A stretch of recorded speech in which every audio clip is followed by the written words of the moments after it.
Ticket, a Cumulus media station.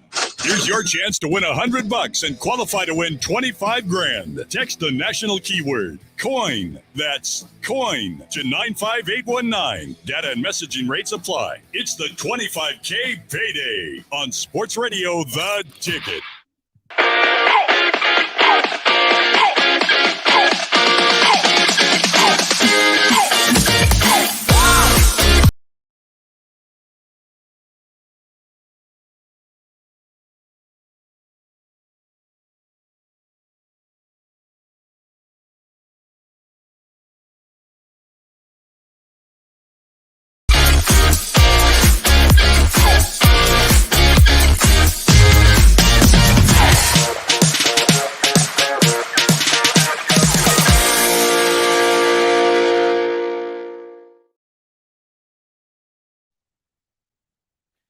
All right, what's going on? Welcome back. Idaho Sports Talk, Prater in the Ballgame, KTIK. And it's Friday and 4 p.m., so it's not just KTIK. This is when we, shake hands with our partners over there at Bronco Nation News, BJ Rains, and we make this segment available on all forms of our social media, YouTube, KTIK.com, BNN sites, Twitter, all that good stuff, Prater. So if people want to know what the rowpaint.com studio looks like and all this is a segment every week that they can kind of peek in and see how talented and how much of an art form the whole sports radio business really is. Way to sell it, Ballgame. Way to sell it. BJ Range joining us. BJ, what's up, man? Welcome to your Friday segment. Love it, man. How we doing?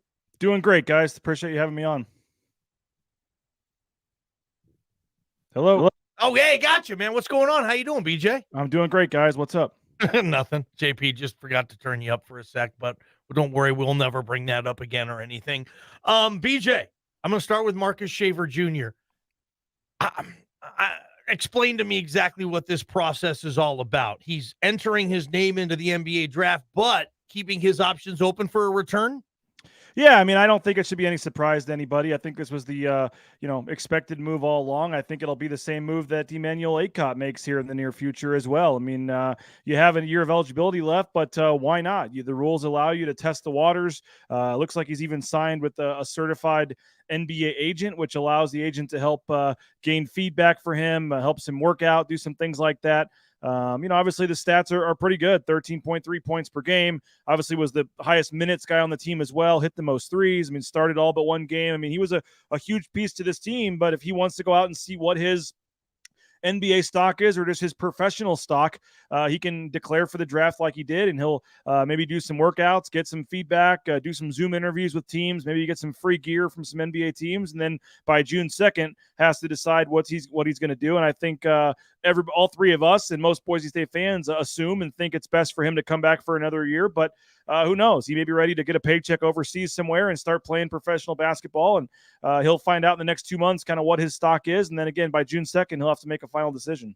Kind of an interesting deal. So the university now, the program's going to say, okay, go pursue this thing and let us know on June 2nd. If he ends up leaving, then this team all of a sudden spent 2 months where they could have been recruiting another transfer, someone maybe to take his place, maybe someone from a high-level school looking to essentially have that Marcus Shaver Jr. role at an up-and-coming school like Boise State. Does this hurt the program when kids do this?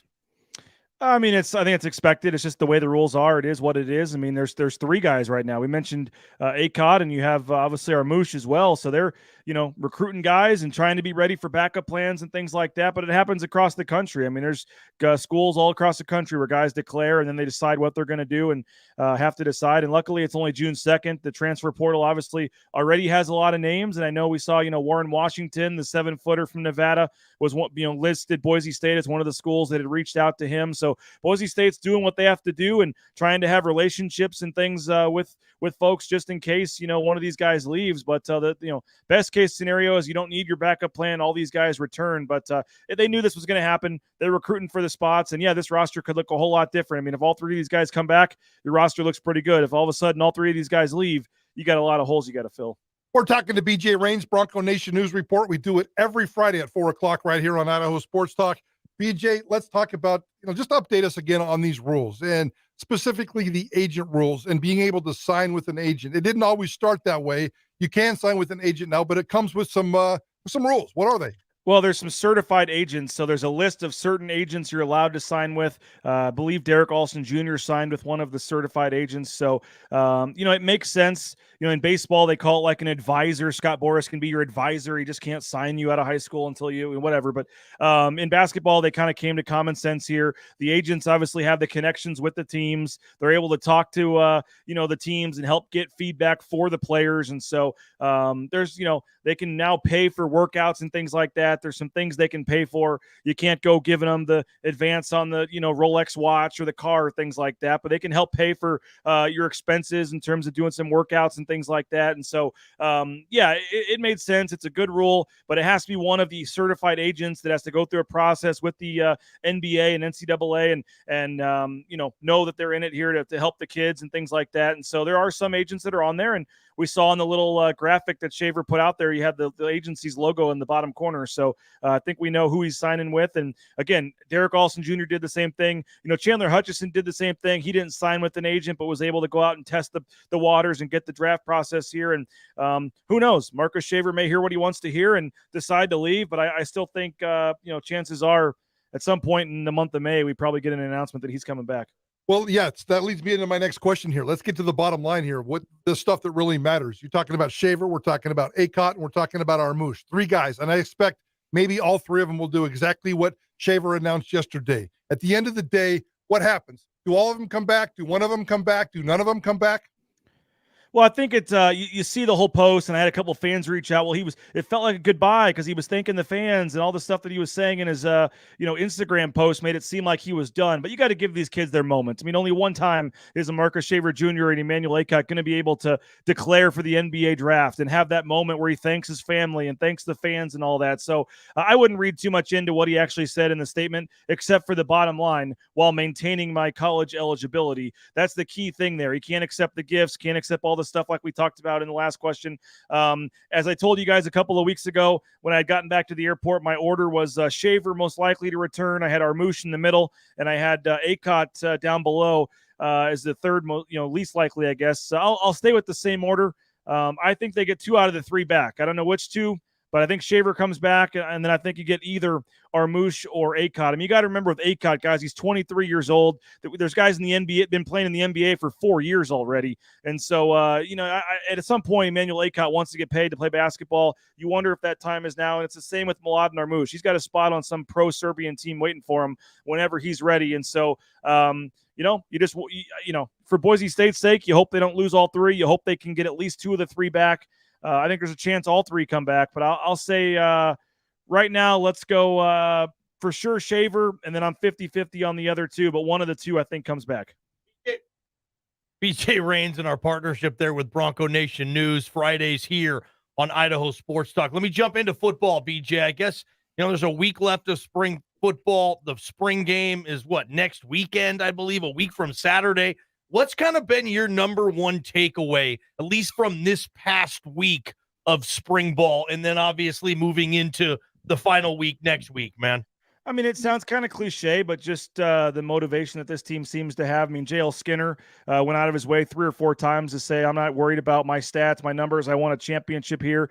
Other guys have done the same thing. I know it's a cliche thing in spring ball. Everybody wants to win a conference championship, but it does seem like this group is a focused group, a determined group, a group that's really not happy with the way the last couple of seasons have gone. I mean, let's not forget, guys, since the Leighton Vander Esch 2017 bowl game against Oregon, that was seems like forever ago. They've only had 1 bowl game, and they got smoked by Washington, where they finished the game. You had the debacle in 2018 with the Lightning canceling the game. 2019 was the debacle against Washington, and then you had 2020 and 2021 no bowl games. They've had, they haven't won a bowl game, haven't had a full great bowl experience since 2017, and so I think this team is just they really do seem like they're motivated. They seem like they're focused. There's been some changes to the coaching staff, which I think were pluses, and so I think it's just for me is that the team first that I'm seeing. It's not a lot of guys wanting to talk about their personal stats and accolades. It's guys that want to win a championship. And, in April, it's easy to say that, but they are seeming to say the right things right now. BJ, you just kind of mentioned it. Where did this football coaching staff get better, in your opinion? Well, I certainly think running back, and nothing against Winston Venable, but I think it was a huge upgrade to bring in a guy that's coached running backs for over a decade in Keith Bonifa. I mean, he was you can read the tea leaves in terms of when Bonifa was available and how that all works. But I think Andy Avalos, saw Keith Bonifa was available and worked to make that happen one way or the other. I think that was a huge get for them in the recruiting, but also just to have a guy that's coached, 1,000-yard rushers left and right. When you look at what he's done with some of those guys at Washington and before that at Boise State. So I think the running game is going to be a huge improvement with what Keith Bonifa has done. And then I think defensively, I actually, think that the bigger part on the defensive side is the continuity with, having Avalos, having Danielson, and having, Ione, the three kind of, defensive coordinators, so to speak, all back, I think is going to be a big one. But, I think, bringing in Papinga could help with the special teams. I think that's going to be big. But for me, I think it's far and wide Bonifa is the huge one. And I think as long as George Halani, who I know you guys are going to talk about, can stay healthy, I think that he's going to see the biggest benefit from that. BJ Rains, Bronco Nation News. It wouldn't be an episode of Idaho Sports Talk or a Boise State segment if we didn't mention Austin Bolt. BJ, a couple days ago at the Andy Avalos press conference, you were the first person to ask Coach a question, and it was an Austin Bolt question. What are your expectations? Everybody you're talking to, all of your sources telling you what they're telling you, what do you expect from Austin Bolt this year? Well, I mean, I wrote a story last year, and the headline was "The Curious Case of Austin Bolt." And I know some folks down at Boise State didn't love the headline, and I heard about that, the way the story was portrayed. But I mean, it just is it's been a weird couple of years. The guy was the Gatorade Player of the Year in football and in basketball. I don't remember a local guy. I mean, Prater, you'd know more than me, but I don't remember a local guy coming in with this much hype in a long time. And he just, didn't get on the field. We show up a couple of the practices, and we show up at a game, and there he is warming up a defensive line. I mean, it's just been really weird, the tight end and back and forth. And is he, why is he not playing? And we haven't got a chance to talk to him. And he almost joined the basketball team last year. I mean, that was really close to happening because he was unhappy with how it was going with football. So it's just been a weird couple of years for Austin Bolt. But you can see the speed. He obviously is the first guy down on kickoff, the first guy to the end zone. If you guys were there at Pro Day, I don't know if you looked up at the wall or not. I mean, he was listed as the fastest guy on the team, miles per hour wise, up there on the Reed Keggy, board with all the numbers. So he's obviously got a lot of skill. He's got size. And I think this year might finally be the year we get to see it. I mean, I think the move to receiver should have, I think it makes sense. It should have happened earlier. I guess they just felt they had too much depth there and didn't need him. But now that he's back at receiver, now that there's a clear opening with Evans and Shakir gone, I'm not saying he's going to lead the team in receptions, but I think he's going to find himself in the rotation. And I think this is, to this point, if he can stay healthy, I think this is finally the year Austin Bolt gets a chance to make an impact on this football team. All right, BJ, we're going to dive into the running back position here at 4:15. We're going to continue our position previews leading up to spring ball. Obviously, it's Halani, there's Genty, and then there's a couple of 2 or 3 backups that have been around for a couple of years without a lot of production. How do you see this running back room? How do you see this kind of production this year? I think there's some concern with this group. Yeah, it wouldn't shock me if we see the transfer portal still get hit at the running back position here before the season starts. You still look at the depth, and it is a little bit of a concern. You like Ashton Genty, at least what you see in the couple of small practices, what we've heard from the coaches. Andy Avalos said he made a couple nice runs in the last practice on Wednesday. You obviously love George Halani, but I mean, you lose 2 guys that you would have felt fine. If you had to give Andrew Van Buren 20 carries, you know what? You would have felt okay doing it for a game or 2. If you have to give Cyrus Abibilikio 20 carries, you would have felt okay doing it. And now both those guys who had eligibility both decide to leave.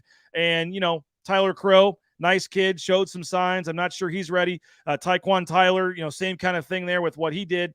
But you look at the rushing stats, and there's just not a lot else there. I mean, I don't know if Danny Smith in year 5 in the program is finally ready to emerge as a guy you can count on. So, I think that certainly the running back position there, if you can keep Halani healthy and he can rush for his 1,000 yards, you feel good about it. You like what you see from Genty, but, I still you guys may know better than me, but did Ezekiel Noah's brother ever pick a school?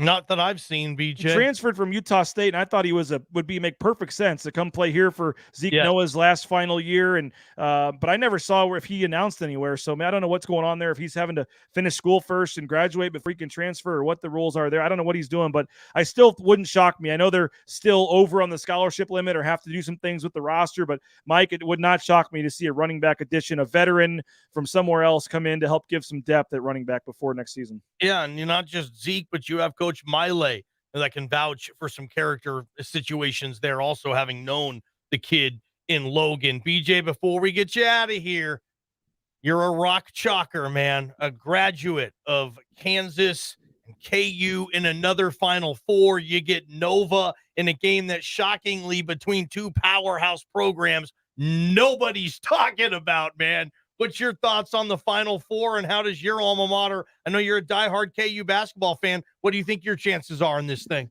I think we can get by Villanova, but Duke seems like a team of destiny to me. I mean, just with Coach K and the storyline there, and they're playing really well right now. So I think we get to Monday night. I think Duke gets to Monday night, and I think Coach K and Duke, what a storyline it would be in his final game. I don't think there's any way at all that Duke loses to UNC. I would be shocked if that were to happen. The whole revenge factor of them blowing the Coach K's big send off in the final home game a couple weeks ago, just the way Duke's playing right now. Let's not forget UNC is an 8 seed. I think Duke wins that game, and maybe rather easily, to be honest with you. I think KU can get it done, but I got Duke and Kansas on Monday night, and as much as I hate to say it, I think Coach K cuts down the nets and carries them off for the final time as a head coach. You know, Duke's first championship under Coach K was a victory against Kansas.